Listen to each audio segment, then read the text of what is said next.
1, 2, 3. Love it. Welcome back to Defining Moments Podcast. My name is Wong Lam, and today's special guest is my man, Derrick Sier. What's up, baby? Welcome back to the Thank you. podcast. I appreciate it. Yeah, absolutely, man. Episode number 9 was your episode. This Okay. is a catch-up and conversation about your year-long progress as far as what happened in that podcast. So Yeah. now, Wow. we talked about many things. Mm-hmm.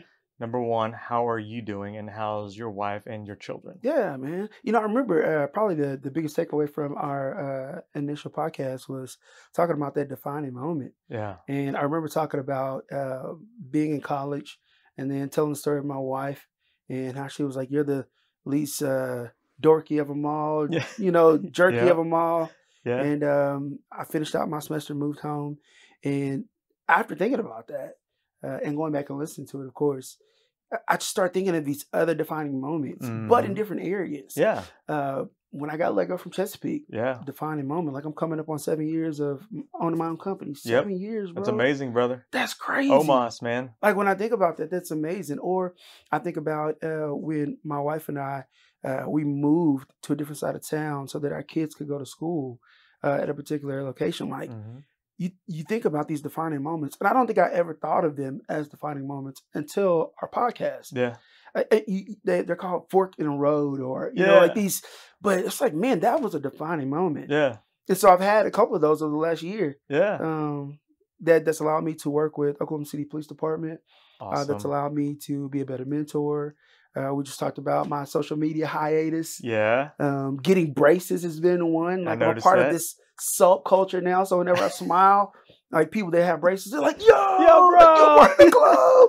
And I'm like, I've been holding my smile this whole time. And they're like, let it fly. So I'm like cheesing everywhere I go, like trying to get a part of the club. So I think once you've been made aware of those defining moments, man, you start looking for them. Absolutely. Yeah. Yeah, man.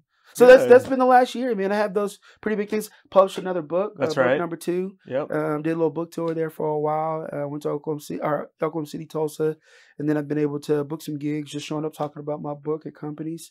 I had to go back to Chesapeake and talk to their women in land department there, or their club there. Yeah. It's just been fun, man. Yeah. Just kind of all the stuff that's been happening professionally and personally, and I've been getting a little bit more involved in politics, and so. Oh, okay. Yeah, just trying to figure out, like, how do you create change and what it takes to create change on those multiple different levels. Like everybody has the ability to create change. What you're trying to do is make it sustainable across multiple levels. Yeah. So I want to be in the hood on the block, and I want to be with the police department, and I want to be in schools, and I want to be in companies. And I was thinking, like, what else do I need? Get involved with religion and churches. Yeah. I have that. I was like, probably the next thing, man, is probably going to be legislation. Wow. And like politics. So not necessarily running for office, but knowing who those people are, learning how to sit on city and state boards, becoming a part of committees and subcommittees and advisory boards and things like that. So I don't know, I'm rambling. But that's been my last year. That's awesome. Year and a half, just trying to expand my reach and my touch, as well as be a good father and husband, which is probably my greatest challenges. I think, raising humans, it's hard. It's hard because they start having thoughts and ideas of their own, and it's like, wait, where'd they come from? Think like me, and they're like, I don't want to think like you. Yeah.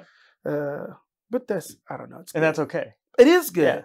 But it's scary. Yeah, I'm sure. It's scary. I mean, even when you think about, we can take it away from a significant other or a child, and think about friends. Like, I've had some really close friends that I feel like are my inner circle, and I've heard them say some things, and I'm like, whoa, like, why would you say that or use that word or use that term? And I think when you think about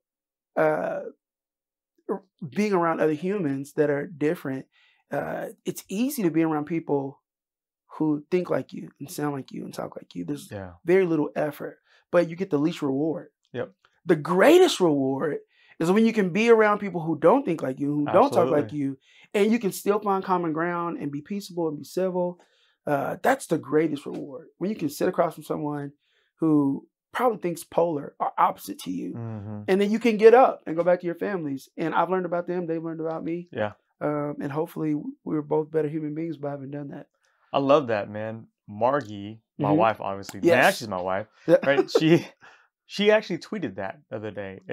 It's easy to sit here and talk about politics if you're in the same, or religion in the same mind.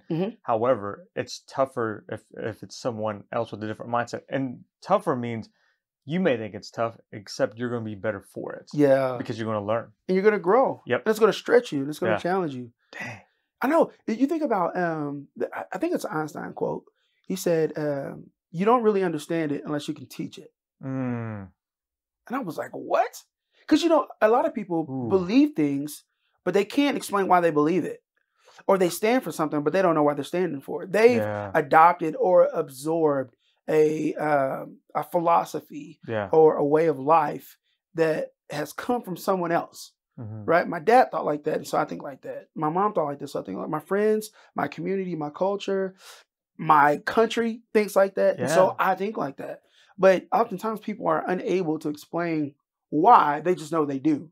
Right. And so when I heard this quote, which I want to attribute to Einstein, I think it is, he says you don't really understand it unless you can teach it. And so when my kids are asking me questions, I love that they challenge me because it makes me make sure that I understand it. Yeah. So when they ask me things and I'm like, I don't know, this is the way we do it, that's insufficient for them. And so now they're like, oh, well, I guess I'll go find somebody else. Yeah. And the worst thing I think they can do is go find somebody else who's going to give them the wrong answer. Did I want to say that? I think I wanted to say that. Yeah. Because you feel like you know the best, or maybe not the best, but this is what I believe. And that's why I believe it. And I want to explain to you why I believe it.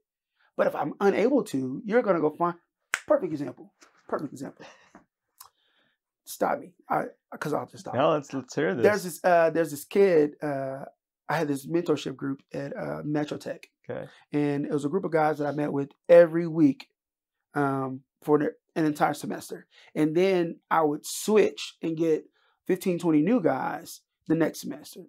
Every now and again, new people didn't want to come, so I would keep the same guys and they would roll over.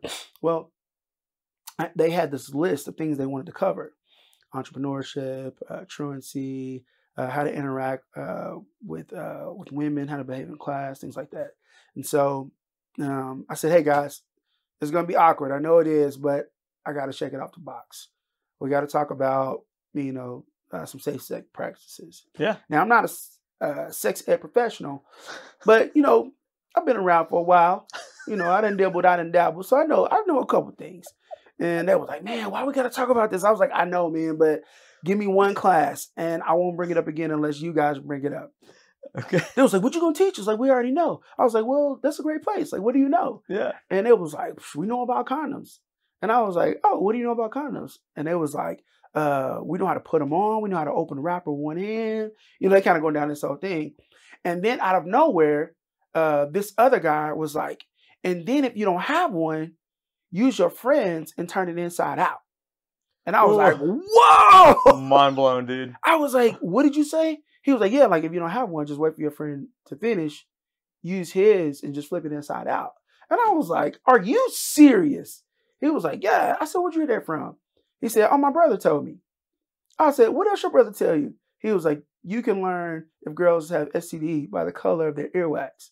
And so, like, just stick your finger in their ear, and if it's green, they dirty, bro. And I was like, oh my gosh. And so I was like, we have to spend more time on this. But I think about, did they have the opportunity to ask someone? And if they did not, they're learning information from their peers. Yeah.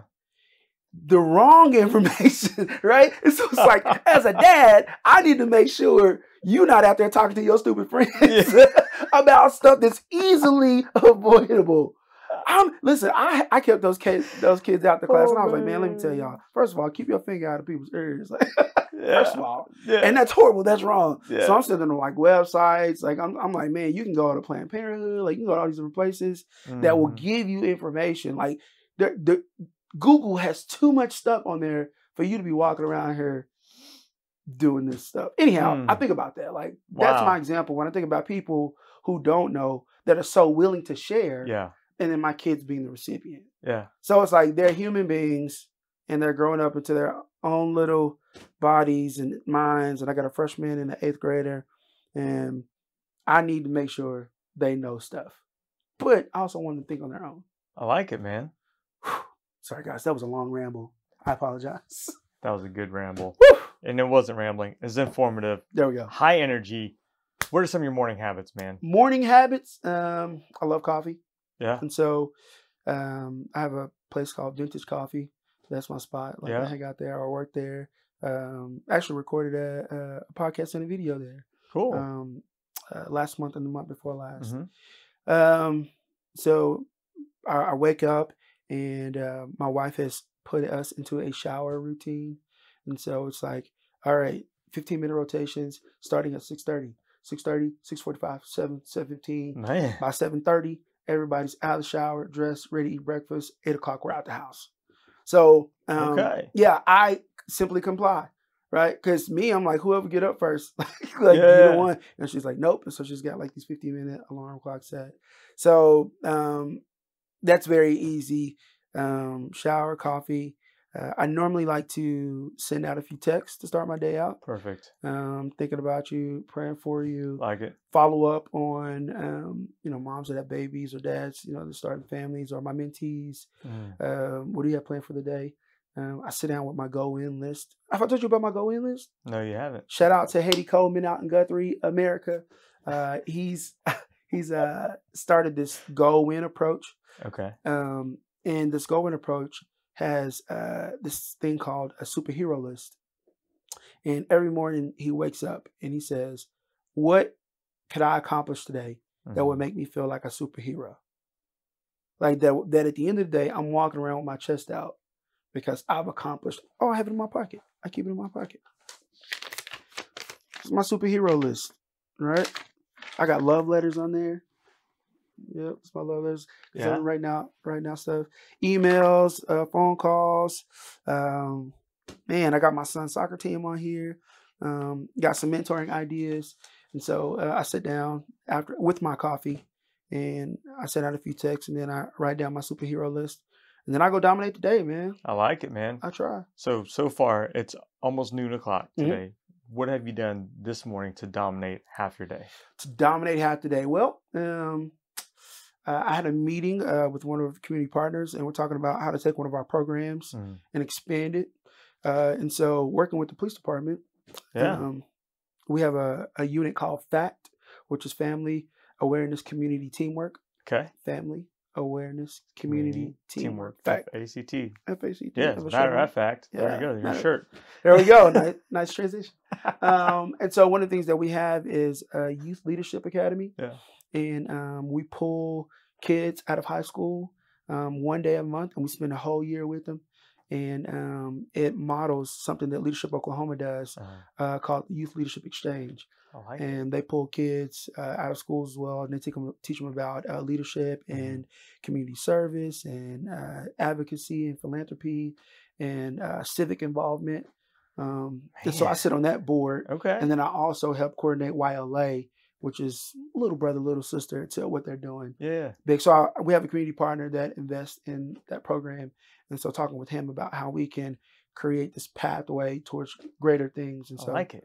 We build relationships with these kids. Yeah. How we figure out what they want to do. And then we identify community partners that we can hand them off to so they can continue to be what they want to be. That's awesome, man. Yeah. So that was this morning. And we met at Cracker Barrel. And I had me some I-35? Yep.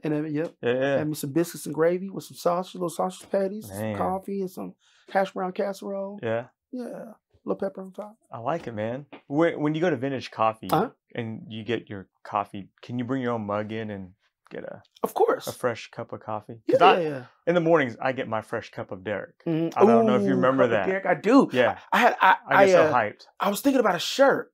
Yep. And I had someone make me some shirts. I got one that says Hugger. Okay. World Changer. Bridge Builder. Yeah.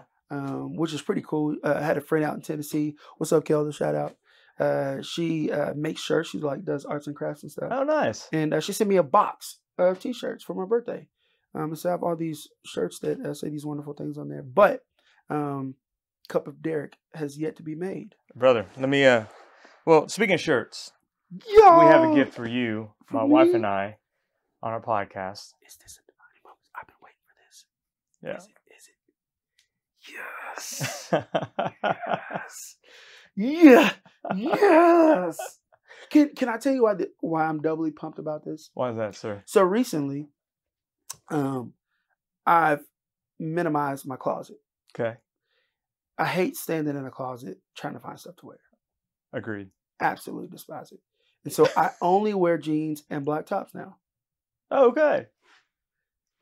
Come on. Dude. The universe has spoken. Love it, man. Yeah. So I have a cup of Derrick every morning, and I actually think of you when I drink my cup of Joe, because we talked about why is it a cup of Joe. I never researched it. I don't care, because it's a cup of Derrick to me. I'll take it. And so my wife and I, we did a podcast with Joni Manavong. She makes mugs out of Edmond. Dude. And so I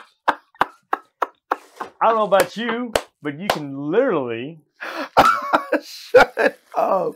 You can literally have a cup of Derrick cup of Derrick. Dude, this stuff like this speaks to my heart. I don't know. This is my love language. Like thoughtfulness. Oh my gosh. Yo, can we hug on the podcast, man? Like, this is great. I love it. That's so thoughtful. Thank you. Absolutely, bro. I'm not drinking out of any other cup for the next month. This is amazing. That is so awesome, man. Thank you so much. I appreciate that. Absolutely. So I'm not gonna leave this at vintage, but they do allow you to bring your own cups there. Yeah. This is amazing. This is better than. I'm gonna just throw it out there. My wife went to the Philippines and brought me back a coffee mug. Yeah. I'm sorry, babe. This is way better than the mug you brought back from the Philippines. I appreciate you thinking of me though. I'm gonna put it right here so it can be in the shot. Because you were talking about, well, I need a mug too because I'm drinking the mug. And it's like, well, it's like there we go. Oh, that's so good. It's so creative. It's on both sides. So that way, if you're left-handed, right-handed. Like no matter how I'm drinking it, everybody's getting a cup. Yeah, man. That's amazing, man. Listen, do you know how many people are gonna freak over this? Like, not just okay. I'm gonna stop talking about it. Let's move on, man. That's amazing. Like, I love that. I appreciate that so much. Yeah, Joni Manavong. She thanks, Joni. Her Twitter handle is at 31 mugs. Okay. So she hand makes mugs and. Joni, I'm following right now. Yeah. At 31 mugs. Yeah. Got it. I call it mug life. Mug life, yo life. Mug life. Man, we full of these one-liners today. Man, it's always good when you're here, man. Oh man, I appreciate it. Yeah, I appreciate it.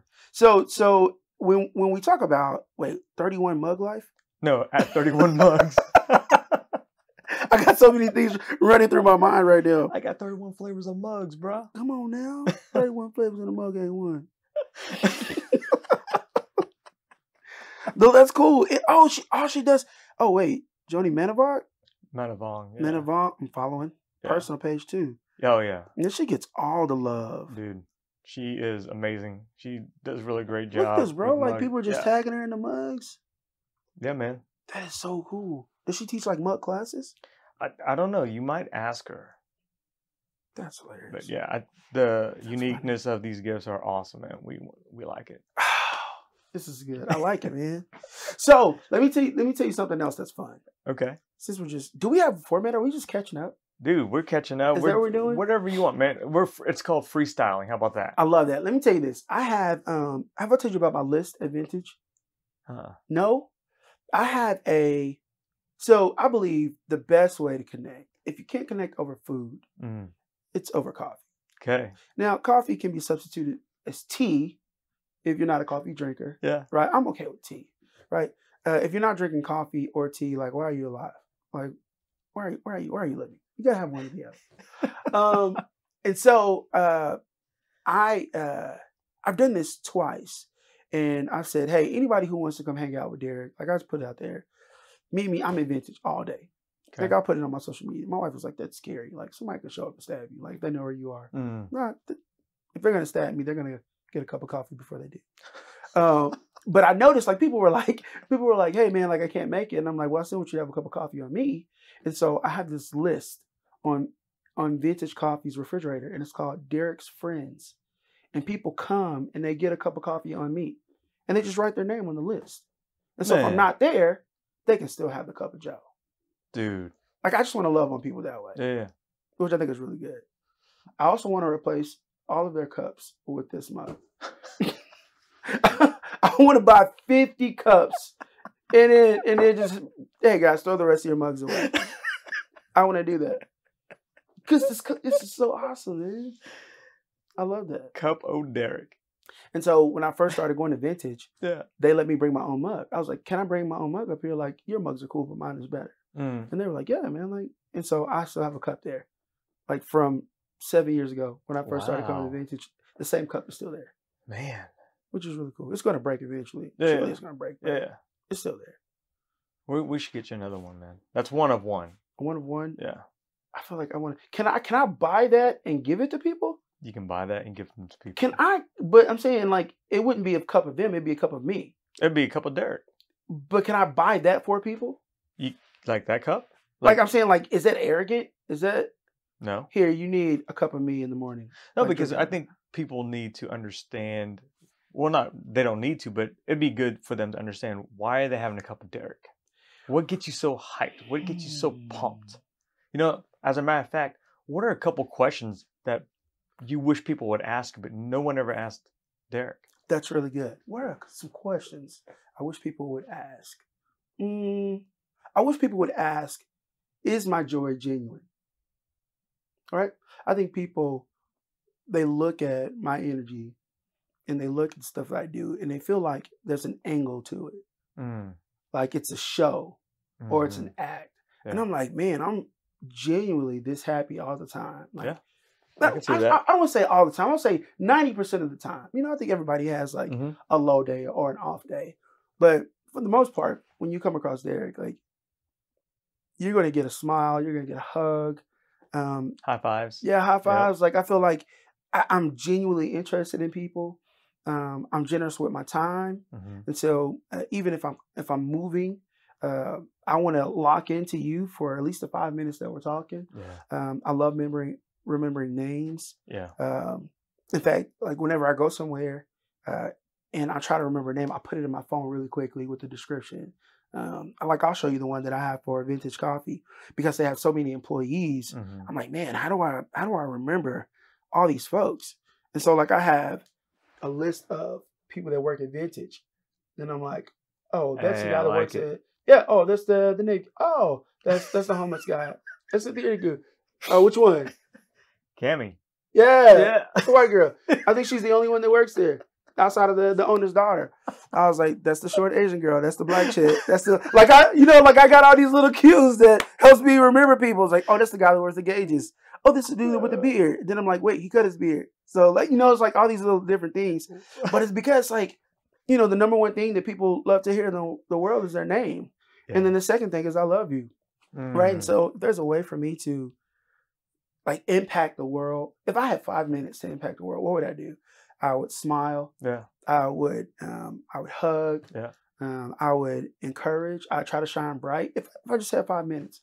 And so how can I do that everywhere I go? So I wish people would ask instead of assume that it's some sort of gimmick or a joke or that I'm trying to promote a brand. Like this is who I've been since I was 5. I've known you for at least 10, 11 years and you've been like this ever since. So I know it's genuine. It's genuine. That's for sure. And I don't think that people have to adjust to be in my world. Like people feel like they have to match my energy. But that's not why I do it. No. I think it's just me. And it's a cup of Derrick. Like whenever you get around me, that's what you get. Yeah.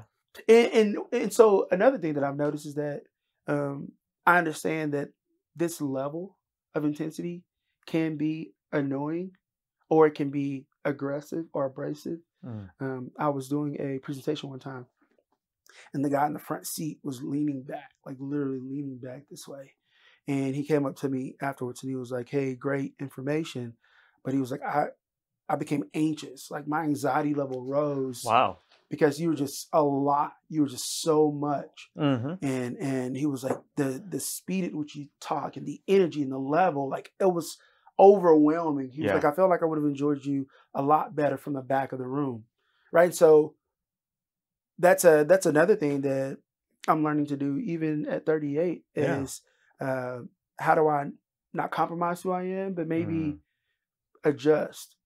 Right. So, or maybe adjust isn't the word. It's like, how do I fill out the scenario and then give that environment the proper dose of Derrick? That's interesting. That's awesome that he came up and told you his truth about the presentation. Good information. He was taken back because he has high anxiety to a certain extent. So then at the same time, you're thinking, how can I adjust the dosage like a doctor? Yes. And then at the same time, he's probably got to think, do I sit in the middle next time? Yeah. And adjust the volume of the presenter? Yes. And so for me, now that because he shared that with me, whenever I start out, I let people know what they're about to get. Hey guys, listen, I'm intense and you're going to get this for a whole hour. Yeah. And I may get excited and spit on people in the front row. Now's your chance to move. You know what I'm saying? Like, I allow people, I use that first 5 minutes to allow people to prepare or to adjust. There's some people who invite me because of who I am. Yeah. And so my introduction precedes me. But for the people who don't know, I begin to let them know. Like, one of the things that I do now, instead of, like, I hate bios. Like, bios are, because you stand there and they're like, Derrick Sier, born in Tulsa, Oklahoma. Yeah. You know, youngest of 8 children, had a passion for people. And it's like, they're just sitting there reading. And I'm like, oh my gosh. And so what I've done now is I've shortened my bio and then I've allowed people from the audience to ask questions. So I'm not giving them what I think they should know about me. They're using my bio time to get information about me that they would want to know. And so I just said, hey guys, listen, I hate bios. I despise them. Yeah. If you want to know something, like, I'm going to give you 5 minutes right now to ask 10 questions so you can get my bio from me. And people are like, where are you from? Tulsa, Oklahoma. What high school did you go to? Booker T. Washington High School. Yeah. Business Thing, class 99. Are you married? Yep. Married for 18 years. How many kids do you have? Like, and so they now control the bio time. Now it's engaging. It's engaging. And I got them. Love it, man. I got, for the next 45 minutes, you're a fan. Yeah. And you're dialed in. Why? Because I included you from the jump. Yeah. So that's, I mean, I don't know. It's not an act. Yeah. It's genuinely who I am. I love it, man. If I worked at Vintage. Yes. In that little notepad, how would you describe Wong Lam? Wong would be my soccer coach, fitness center guy. He would be, because nobody else has that definition. Are you still coaching? No, I'm done with it. You done with coaching? Yeah, man. When was the last time you played? Oh, it's been longer than that. I quit coaching about 2 years ago, and I haven't played prior to that in about 4 years. So it's been quite a while, man. Before I knew you coached, you played. Yeah. Yeah. And so you would be the only Asian guy. You wouldn't need any other explanation. Soccer coach, fitness center guy. Love it, man. You'd be in my phone that way. Or you could just say the only Asian guy. No, I got a few of those. I got a few of those. I need some more in my life. I need some more. Cause so no, listen, it's on purpose. I recruit diversity in my life. I'm dead serious. It was a talk that Possibilities put on. It's an organization here in Oklahoma City, and they invited me to come out and do their lunch and learn type thing. And I talked over the secret sauce of mentoring. The secret sauce of mentoring. Showing up, being on time, being consistent, being a fan, non-judgmental, like all those things. Yeah. And this lady comes up and she's asking him about mentoring. And I was like, man, you know what? I don't have any female Asian mentors in my life. I'm like, you're gonna be my new person. Because I need you in my life. Like, you help round me out. And so, like, I have her. And so I think in that mode all the time, like, man, I need to know more about politics. And so what do? Well, I reach out to Kendra Horn, and I reach out to Councilwoman Nikki Nice, and I reach out to Mike Sheldon, who's a former senator, George Young. I reach out to these people, and I'm like, yo, mentor me. Like, meet with me. I want to know who you are. Like, I want your cell phone number in my phone. And I recruit those people. Yeah. Right? So it's like, I recruit people to be in my life. Because if I don't, I have an atheist friend. Right? On purpose. Not because she was cool. She is cool. Yeah, but it was like, had she not stood out in this particular way, she probably would have just been another person that I knew. But I reached out and wanted to get to know her more because she had something that I needed. And so hanging out over pho and you just figuring out like what's going on like in her life, like explain to me your perspective. I want to share mine with yours. Yeah, so like I recruit people to be in my life, man. You gotta try to get a Governor Stitt. I sent him an email. Okay. I sent him an email, invited him to some community events. Haven't heard from the governor. If anybody knows the governor that can connect us, make it happen. Do you know the governor? I know of him, but I don't know him personally. Oh, he's not in your cell phone right now. No, but he's gonna be. Is he? Matt Pinnell, Lieutenant Governor. Ooh. We did a podcast with him last. Cool story about him.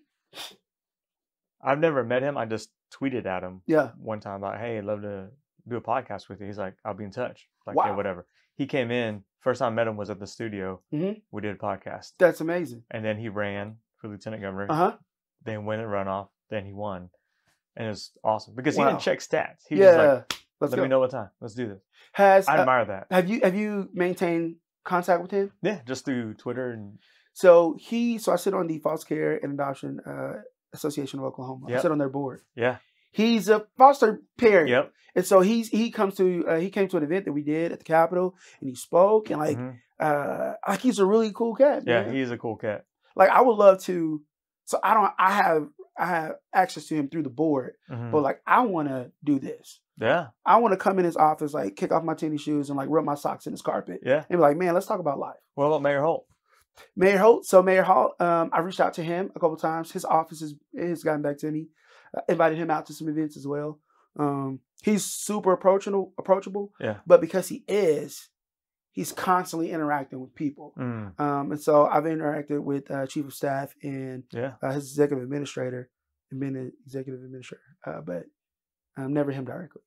So, bro, listen, I'm working on it, man. Like, all right, man. I'm working on it. Like, I'm showing up to city planning commission meetings. I'm showing up to city council meetings. Like, I want people to see my face. Maps 4 projects? Maps 4. They had those meetings, like 4 or 5 of them, something like that. Yeah. Who's your girl? Carrie Bloomer.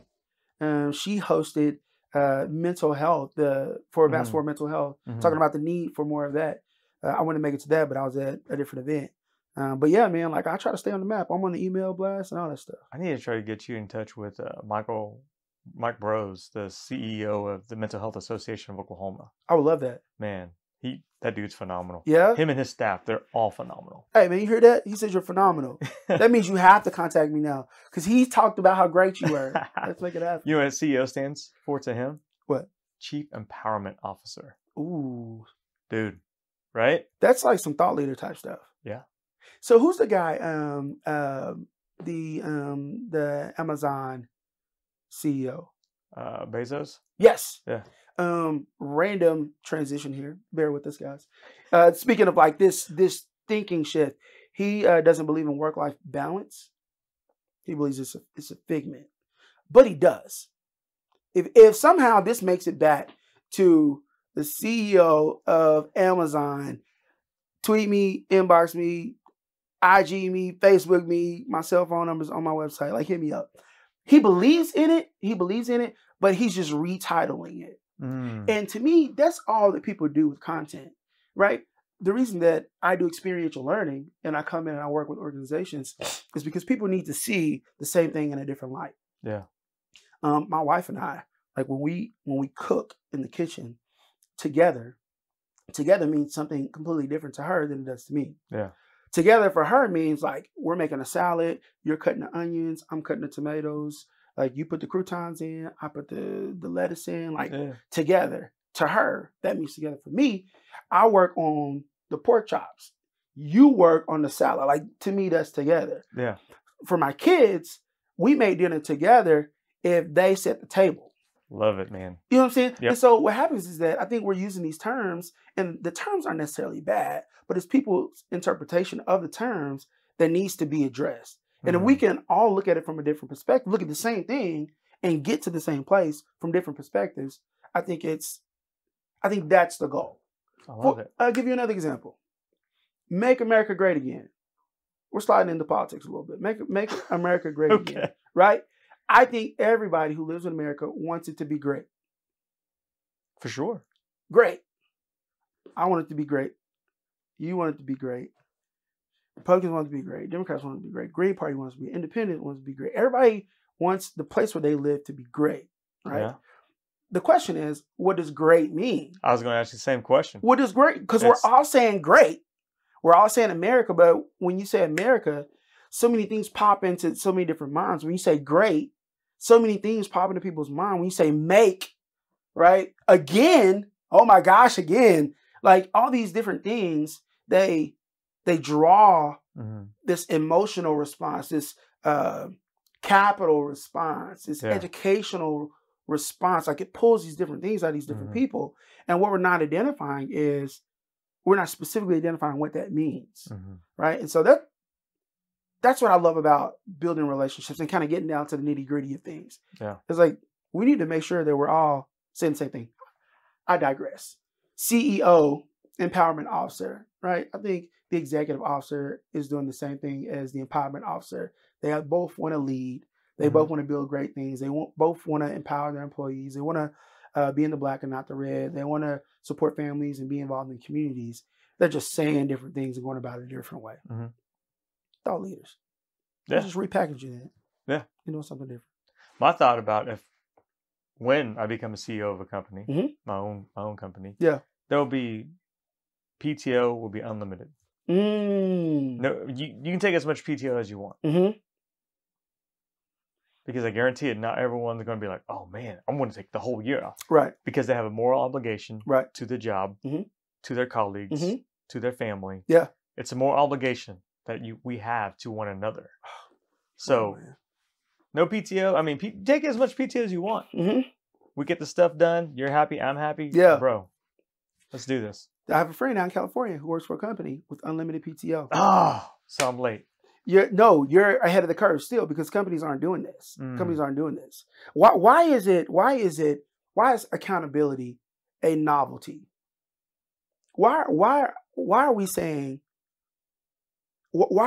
come in and do your job? Why is that new age thinking? Well, so accountability, it's the word in itself means like to be held accountable. So that list that you wrote, the superhero list, it's kind of like an accountability checklist. Am I doing this? Yes. And if I'm not, what can I do to accomplish this? Right. So who's going to hold you accountable? No one but yourself. So we go back to the moral obligation. Yes. Like, I'm going to do this because this is my list. Yes. And if I accomplish this, then dude, I've knocked this out. On to the next. And it can be repeated. I love it. And so my friend, she has 30 days to reach her goal. She says, I bust my butt that first week. Like I hustle. Second week, hustle. She was like, my goal is to get 2 weeks of PTO each month. She said, that's my goal. And she travels. And she's able to do that because she hustles. Yeah. And she's like, some people, they don't want to hustle like I hustle. And so they take Fridays off. They hustle Monday through Thursday, take Fridays off. She was like, their life is conducive to that. She's single. She's not in a romantic relationship. She doesn't have any kids. She's like, so me, one of the things that I want to do is travel. Gary Vee said he wants to buy the Jets. That's his thing, right? Or it's the Mets. Is it the Jets? Jets. He wants to buy the Jets. Yeah. He said, but I understand that everybody in my company doesn't want to buy the Jets, right? I have to figure out what motivates people. So if Susie, that's not the name you use, but if this lady, if her whole goal is to get home and make it to soccer games and make dinner, I got to figure out how to make her job conducive to where she can do that. Yeah. But the guy who wants to own the Jets, like me, he's going to show up early. He's going to leave late. He's going to work on weekends. He's going to have his nights filled up with productivity. Like that's what he's going to do. Yeah. And so for people, if you say, hey guys, CEO, right? I'm going to hire you. I'm going to meet everybody. I'm going to know your name, meet your family, however you want to do it. No PTO. Like there's no such thing as PTO. Why? Because PTO doesn't exist. Why? Because just get the job done. And if you have to come in late and leave early or show up 2 days this week and not the rest, what we want to know is that you have an obligation to this team and to this company. And not only are you obligated to us, but we are obligated to you. We're going to look out for you. Yep. We're going to empower you. We're going to provide you all the right tools, all the right training to be the best you can be, because we know when you're at your best, this company is at its best. Yep. And if I can have 5 people that are looking out for this company, 10, 15, 50, 100, and they want the best for this company and we want the best for them, then there's no way we're failing. It's impossible for us to fail.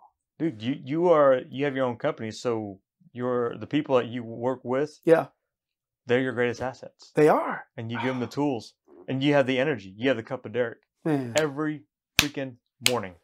It's amazing. Yeah. So my question now is, yes, does anything ever just tick you off? Oh man.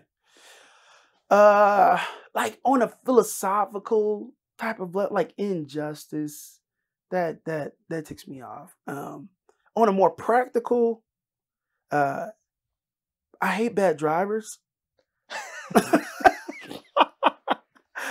Like people, like blinkers or lane changes. What are we talking about? All of it. Like people who drive the speed limit annoy me. Like I'm like, come on, man, they're giving us 5 over. Like, come on, like, or people that drive in the left hand lane, the passing lane. Like, get over. I don't like when people drive side by side and they don't let people go around or in between. I don't like people who take too long to turn. I don't like wide turners that come back and go. Like people that like when you're trying to pass, they'll speed up. Ooh, you know what I'm saying? Like I think it's little bitty things, or people who park in 2 spaces. The last 2 sounds like egotistical stuff. There we go. People. Yeah. And so like to me, it's just there's room for everybody on the road. Like find your lane, literally. Like find your lane. And if you're a slow driver, be on the right. You know what I'm saying? And if you're gonna be a slow turner, then put your blinker on, 6 blocks before, so you give me the opportunity, the option to go around you. Like be courteous. Be courteous. So like I think I spend a lot of my time while I'm driving being angry.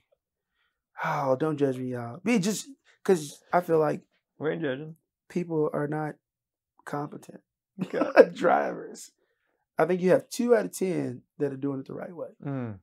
And I'm often sometimes I'm that guy, but it makes me more aware. Like if I'm distracted, I'm doing something in my car and I turn last minute. I'm like, oh crap. I am so apologetic. Sorry, like hand out the window. I'm so sorry. Like and you're sitting there talking to yourself. I am so sorry about that. Like, come on, Derrick, you're better than that. Like, so I don't like that. I don't like when people don't pull their part or do their weight. So people that aren't team players. Yep. I don't like that. That makes me angry. That makes me mad. I don't like selfish people. Gotcha. I don't like people who abstain because it's not their problem or it's not their issue. That's a chapter in my book talking about it's easy to ignore a problem that's not yours. The challenge and the greatest reward is when you decide to be a part of a solution and the problem isn't yours. That's where the reward. When you decide to insert yourself to be a solution to a problem that's not yours, I think that everybody benefits. What is it? An injustice somewhere is an injustice anywhere. Mm-hmm. Like to me, that's huge. Mm-hmm. I think it has to start at home. Yeah. But then I believe that it ripples out. Yeah. Those are a few things that make me mad. It's interesting, man. Yeah.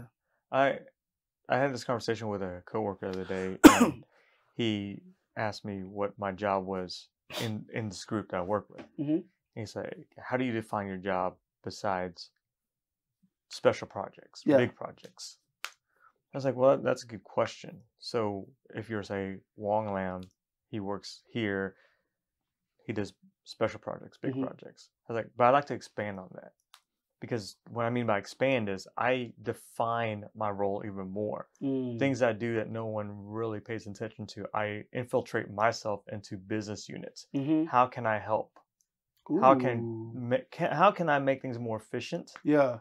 Build that bridge, and how can we cross it better? And then on top of that, I know that every quarter we have crunch time. Yeah. Getting data. So how can I build a relationship with different disciplines. Yeah. So we can get that data smoothly. Wow. Have you ever thought about rewriting your job description? Like officially? Dude, that's a great question. And I just answered this question last week. Not that question, but my friend that asked me. I just thought about that. It's like, man, maybe I should bring that up to my supervisor, my director. So I do some coaching on the side. Yeah. And I hate saying coaching because there are people that have gone to school and they've done the work and they've got the certifications and the training to be called like a coach, like life coach. Yeah. And so I'm not a life coach, but I do some coaching. I think you coach all the time. Well, thank you. I appreciate that. When I listen to your podcast, you're coaching me when I'm listening to it. So. Oh man. Yeah. So I was talking to this lady and she was talking about she was doing a job and she was like, I'm doing this job and it's fine and I do it well, but it's not the job that I want to do, that I receive the most fulfillment from. And I said, have you found a job that could fulfill you the most? She said, no, I haven't. It's usually bits and pieces. Yeah. And I said, so create your own job description and let that be the benchmark for which you aspire to be employed, right? Or employ yourself. And so that was her homework from our coaching session. Love it, man. And in her search to find these different pieces, she found her job. She was like, this is it. This is it. Yeah. And so she comes back and she was like, I found it. And I was like, did you create it? She was like, no. It already exists. I found it. I said, so what did you do? She was like, I applied. And I was like, oh, you did what? She was like, yeah. I was like, okay. And she was like, they offered me the job. And I was like, oh, what? Man. She was like, yeah. And so ended up finding out that over the course of time, just kind of weighing it out, I was like, well, if when you're somewhere and you're not being your best self, not only are you not fulfilled, but you're not holding up your professional obligation to the company that you're working for. They're paying you for a certain level of output and you're not producing for what they're paying for. So now you're in this dilemma where are you being ethically and professionally honest, right? Yeah. And if you're not, and you're wasting your time, like let them fill that position and do something there, and then you go and be fulfilled. And she did. And so when I think of people, like that's part of like, what do you want to do? How do you write your own story? How do you create your own? What's the perfect job? What's the perfect scenario?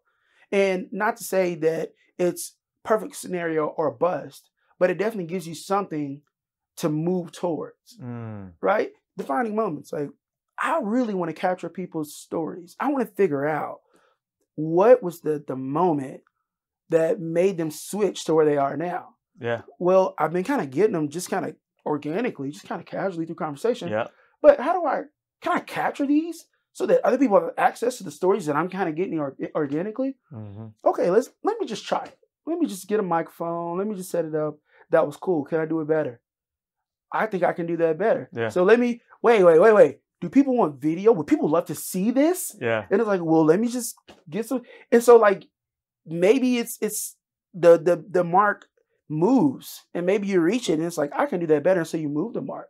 Or maybe the mark is 10 years down the line and you take one step at a time, 1 year, 1 week, 1 month, but I think that people are constantly looking to become better and they won't do it because they won't take the first step.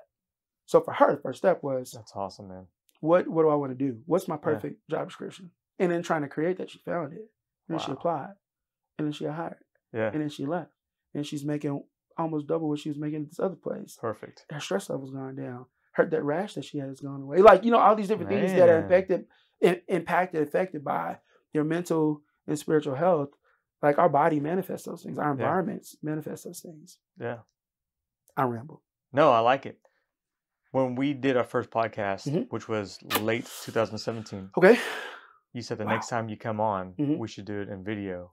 And look where we are now. We're on video, right? We see you. This is cool, man. Yeah. I love this. What can I ask you a question? Ask me anything you like. Yes. How have you been changed the most by hearing and capturing these stories? How have I been changed the most? Or maybe impacted the most? How have you been impacted or changed by hearing all these stories?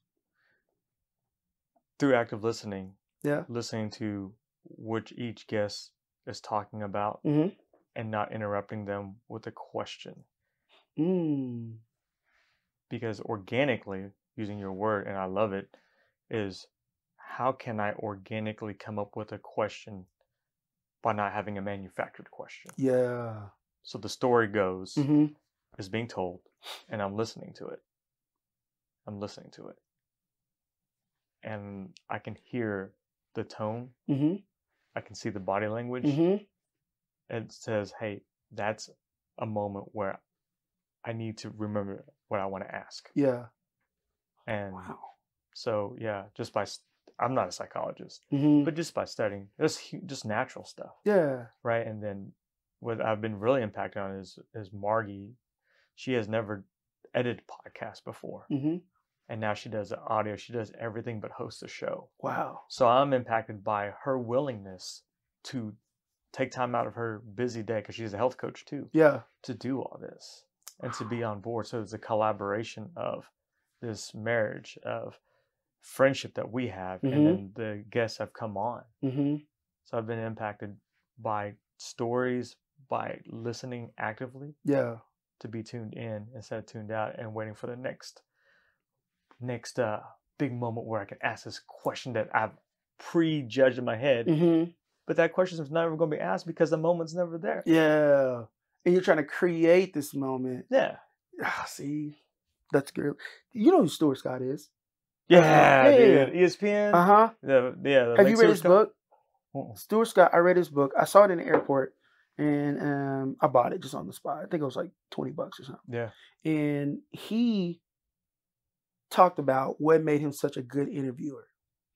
And he says, it's not because I asked the questions that everybody, like, he's like, there's a certain level of viewer, right? And they want to know information. They want to know stuff about the sport, about the game.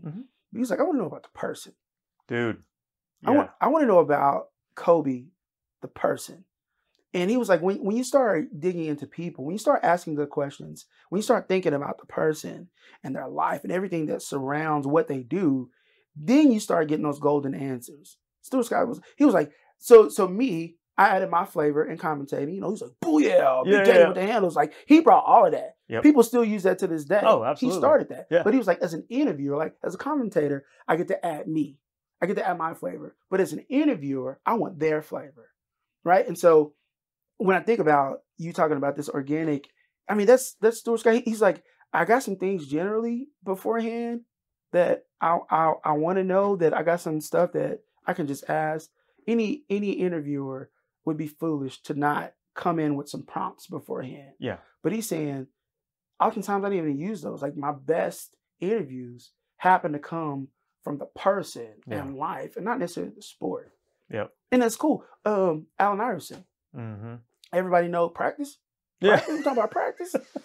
But I watched the 30 for 30 behind practice. I think it was called practice. I think this is what it was called. But what we didn't know was, his friend had gotten shot. And that they were losing, and that he was like, man, I got all this stuff going on in my life. We didn't hear about that. What we heard about, and you asked me about practice. How much more of an interview would that be? How much better would the interview have been if they would have asked him about why? Yeah. Right. Not necessarily, hey, Allen Iverson, you got all these people, your teammates are here and you're not here. You know, what's up with that? And he was like, practice, bro? What would have been, brainstorm real quick, what would have been a better question for Allen Iverson on that day? Knowing that one of his best friends just got shot, knowing that he had been on a team that he had poured all of his heart into, and they were losing, and he plays hurt, and he's playing for not league minimum, but he's being underpaid. He's not one of the highest players. Yeah. He got deferred contract on the shoe deal, so he wouldn't get money on it then. He's playing for a coach that he has conflict with. He didn't have another all-star on the team. All these different things.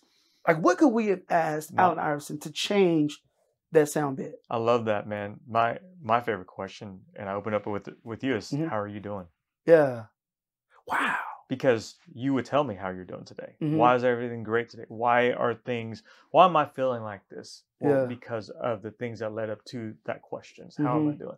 So like, man, dude, if you were to say, hey, if I was AI, and you're like, hey, man, how are you doing today? It's like, dude, man, today's been tough. My friend got shot, and I had to show up to practice, had to do this. That might have been a good question to ask. I think that'd been great. Because then if I was AI and I'm being a fan right now, if he would have, as a reporter, I would have been like, hey man, that's really cool that you're able to keep life in perspective. And, family and friends is greater than basketball. So as a father and as a friend, thank you for missing practice. Yeah. And going to go check on your family. Yeah. It completely changes the tone. Yeah. He's being known for something that it's not even the full story. Yep. And so I was talking to my friend today, and I asked her, I said, do you have difficulty encouraging people or supporting people when you know they're a mess? And she was like, man, that's a good question. She was like, I generally try to understand that everyone is dealing with their own stuff. Everybody has their own demons. Everybody's got their own secrets. Everybody's dealing with their own shortcomings. She was like, but I think the silver lining to humanity is being able to encourage regardless. Right? Yeah. And I think Allen Iverson is like, man, he played hard. But that's not what people remember him from for. That's not what people. And so, is there a way for us to support Jordan and be a fan, like a huge fan of Jordan, even though he was a drinker and a smoker and a gambler, womanizer? He was a cheater, bad mouther. Like, he would fight his teammates. Like, that stuff was kept out of the media because of the era in which he played basketball. Publicity, You know what I'm saying? So now he's idolized. He's cemented in history as one of the greatest players of the game, right? But not one of the greatest people in the game, right? Now you got D Wade opening up schools and showing his family.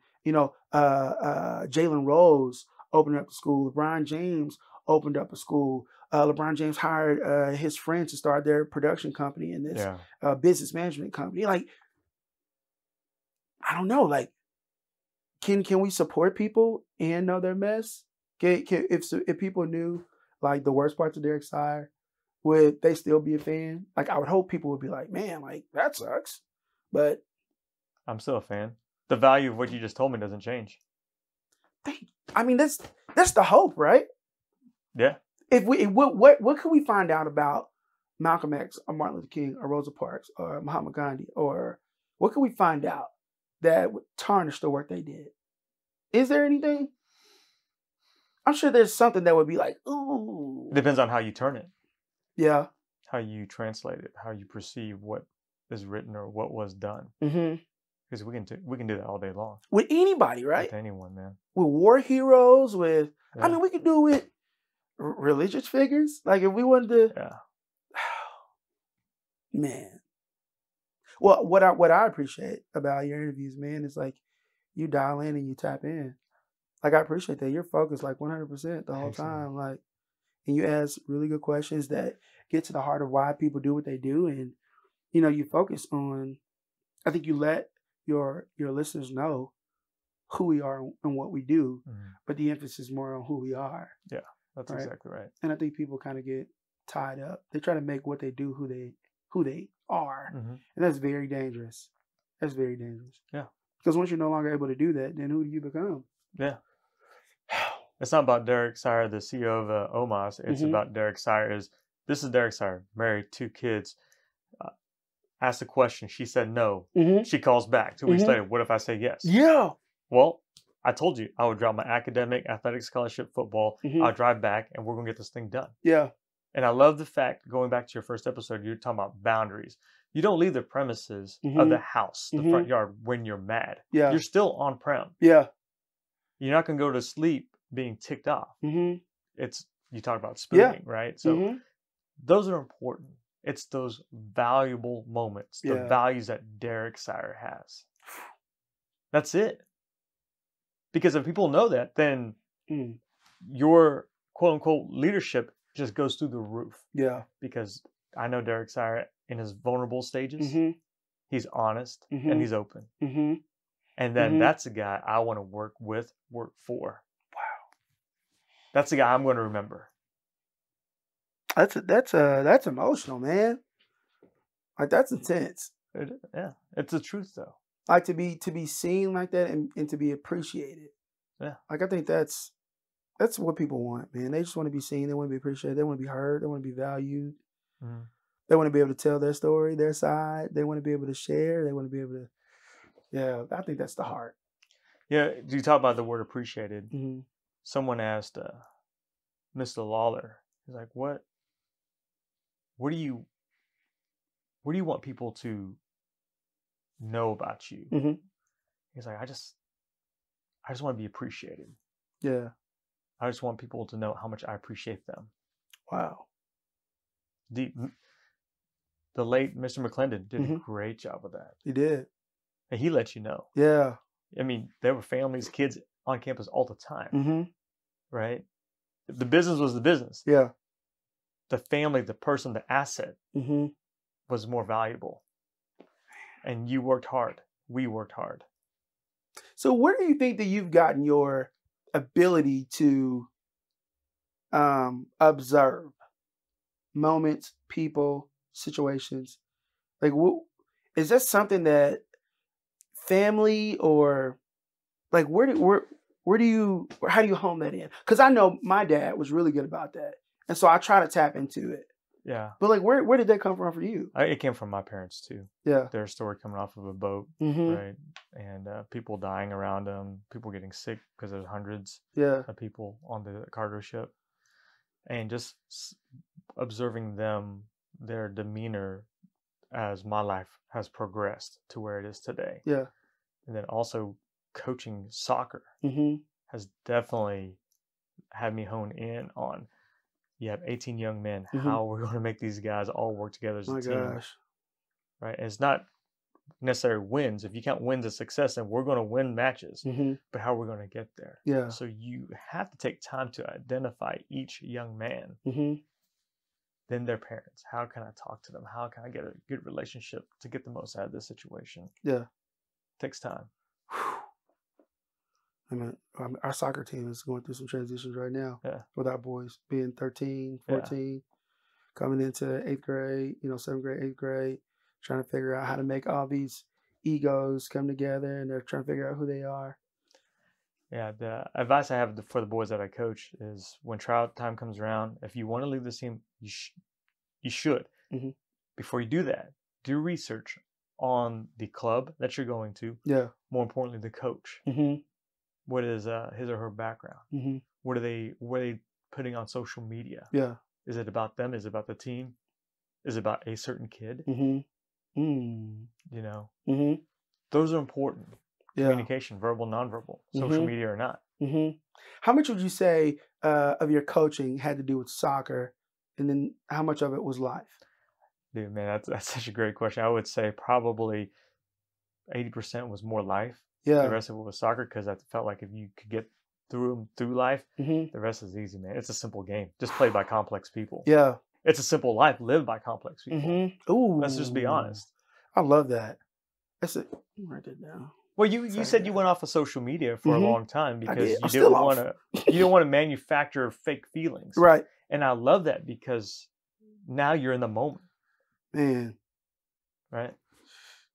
I'm sorry, complex people living simple lives. Wow. I love that. Done. Yeah. I had another question. I feel like I'm being interviewed. This is awesome. This is the first time. Well, I'm thinking like, so there's this guy named Titilayo, and Titilayo started my love for reading. Okay.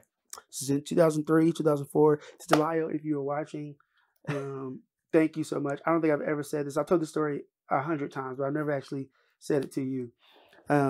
But he said he always had books with him. And I was like, Titilayo, like, why do you read so much? And he was like, I can get their research, their life of research, and their life of experiences in a couple hundred pages. Yeah. And so the more books I read, the more information I get about research and about life, which means that I get to make more informed decisions. Yeah. I get to avoid obstacles and shortcomings and pitfalls. And he was like, by reading, like I can stand on their shoulders. I can do differently than they did, or I can do better than they did, or different things. And he said every great man has learned from the lives of others. Yeah. And I'm sitting there and I'm thinking like, man, Wong is capturing all these stories. You're getting all this information, and I don't know at what point it becomes like if you start noticing themes of great people, like so the people that I gravitate towards love people. Yeah. And I begin to look for their love for people in everything they do. And I'm thinking, like, if I was interviewing all these people, like, would it, at some point, do you have to fight the urge of it becoming like another story or another person? Are you able to dial into each one and that experience be unique, and you're taking their life experiences, you're pulling it like it's beautifully overwhelming. Because it's like all these unique people, and there's no one like them in the entire earth that has their makeup and their scenario. And they're sharing it with you and all of your listeners and all your viewers, and you're spoiling them with these wonderful stories and interviews. And I just think like how cool it is to be able to capture all that stuff and be encouraged. Yeah. And be warned and be inspired and motivated and be moved. And like there are some people that I look at and I'm encouraged to go be a better husband. Yeah. I'm like, man, that dude that's amazing. Outlander. Have you heard of Outlander on Netflix? It's about this lady that is going back in a time, and she got stuck in this scenario. Anyhow, she meets this guy, and he looks at her like it's an arranged marriage, and he looks at her, and I was like, man, when's the last time I looked at my wife like that? Like he was like encapsulated, like he was like, man. And I was like, and so I'm saying like the next morning, like I woke my wife up and I was like, I'm trying to give her the eye, and she was like, why are you looking at me like that? I'm like, I was watching this, and the way he looked at her, I just want to look at you that way, and I want you to know I love you, and it's like, it's just like you're getting all this stuff, man. Like, you have no choice but to become a better human being, like, because you're just getting all this good stuff, man. Yeah, that's a great point, and I've been asked which is my favorite podcast episode, and this is not the politically correct answer because this is raw. My favorite podcast is just I'm in the moment. Yeah, this is a dream podcast right here. It's not with the CEO of whatever. Yeah, it's right here with Derrick Sier because this moment right here, no one else has this moment. Wow. So this has got to be the dream podcast. Yeah. And I've learned exactly what you said. Mari has learned. She gets emotional listening to some of these podcasts as she's editing the sound. She hears the voice. Man. I'm honored. I feel honored and privileged to have you in that chair, and we're in this moment together. And we haven't worked at Chesapeake in 7 years, but the cup of Derrick hasn't changed. The energy of Derrick hasn't changed. Yeah. You know what I'm saying? Man. Yeah. That's good. I love that. It's real, man. How do we wrap this up? Dude. What do we do? Do you got to rap? You want to rap for us, or man, what's up? Man, I've been rapping all day. When I first came in and when I saw your face, I started rapping in the place. I ain't gonna stop till it's time to go away. Hey, rapping all day, yo, I'm rapping all day. Rapping when I came through the door and saw your face. I'm not gonna stop until I walk away, yo, I'm rapping all day. Is this thing on? Oh, man.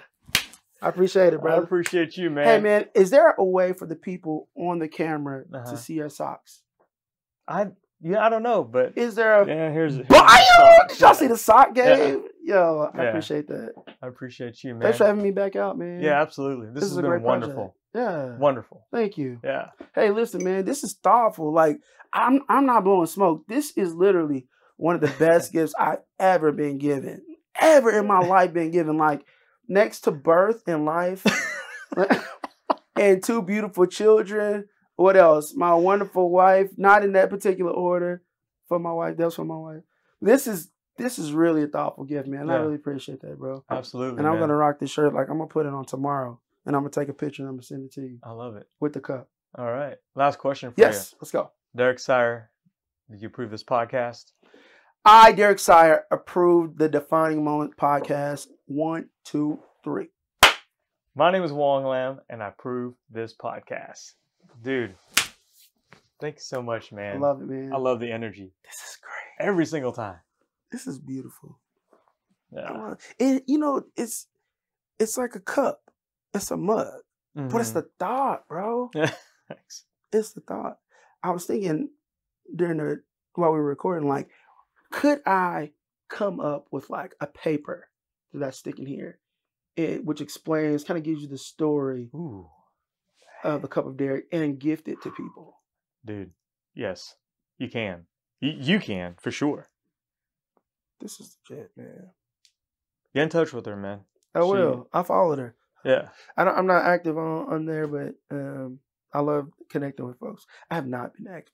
I'm going to come back. I don't know when I'm going to come back. Well, when you come back, just be authentic. You don't have to tweet or Instagram every day or every one. Yeah, I think it's managing the expectation. So, like, as a business, you know, you create a brand.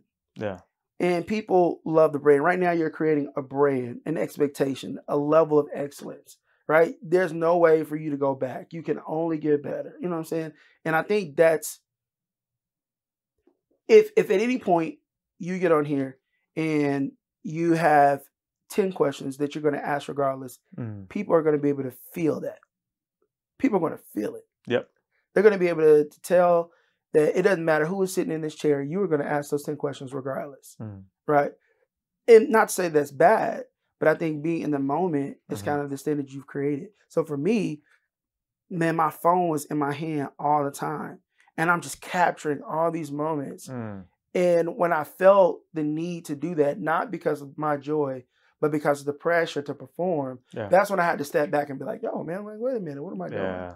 So what I'm trying to do internally, doing some soul work. I like it, man. In therapy, right? Individual and couples therapy. Just taking some time, reading, meditating, just sitting by myself, kind of spending some long time trying to figure out, like, not only on a grander scheme of what's going on, but specifically with social media, like, how can I use that to be a positive influence, to, like, shine bright, to shed light, to be salt, right, on this earth? Like, how can I do that without the pressure to perform? How can I do that? The Dave Chappelle syndrome, right? He was out. He was like, you know what I'm saying? He was like, I'm out. He had got to that point where he was like, I'm not even doing it for me. Right. You know what I'm saying? I'm towing this line because I'm being pushed, not because I'm stepping towards it. Right. And when he came back better than ever. That's a good question. And someone asked me, he's like, how's the podcast going? Is it fun? It's like, it's always fun. There's no doubt about that. Sometimes there is the grind that you go through that Margaret and I are like, oh, we got to push this out. We got to push this out. But that's okay. Because if there's no grind, then there's no more stories. Yeah. We don't put out enough stories. And so I use Twitter actively as try to throw out, hey man, it's not just Derrick. Here's the story behind Derrick. This is the dude. Here's the story behind Coach Schneider. You might think he's a great wrestling coach, and he is. However, what about Coach Schneider? He's going through something. What is it? Yeah. And so if he's having a bad day, think about potentially why he's having a bad day. Right. Yes. Right?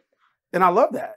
So, yeah, man. And I think where it gets different for you is when the grind isn't internal, it becomes an external grind. And so the grind is being put on you by I have a friend down in Dallas, and she's working for this company, and they are expecting her to produce a certain number of projects. And she's like, I'll do it because I committed to it. But the grind was different when I was grinding for me and not when I was grinding for someone else. Right. And so for you, it's like, this is out of your love, out of your passion.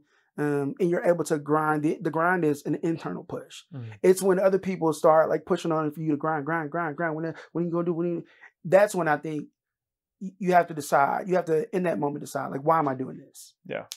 And then what's gonna sustain me to continue to do it? And I'm saying that's the part I call it the Dave Chappelle syndrome, right? That's right. That's my thing where it's like, and Dave's dad told him, he said, man, if you're gonna do this, before you do it, like name your price. And when it becomes too much, like you gotta get out. And I'm not there like with OMOS and with, community stuff, but with social media, I was like, man, still get messages to this day. People are like, yo, man, where you at? What you doing? Like, where your videos? Like, where you going? And I'm like when I get ready to do it, it's gonna be great. It's gonna be golden. And I'm gonna share it with the whole wide world. Yeah. But like right now, I'm just kind of in my little chrysalis stage. I'm in my little cocoon, so that's all right. I'm trying to figure it out. I love it, man. Thank you, sir.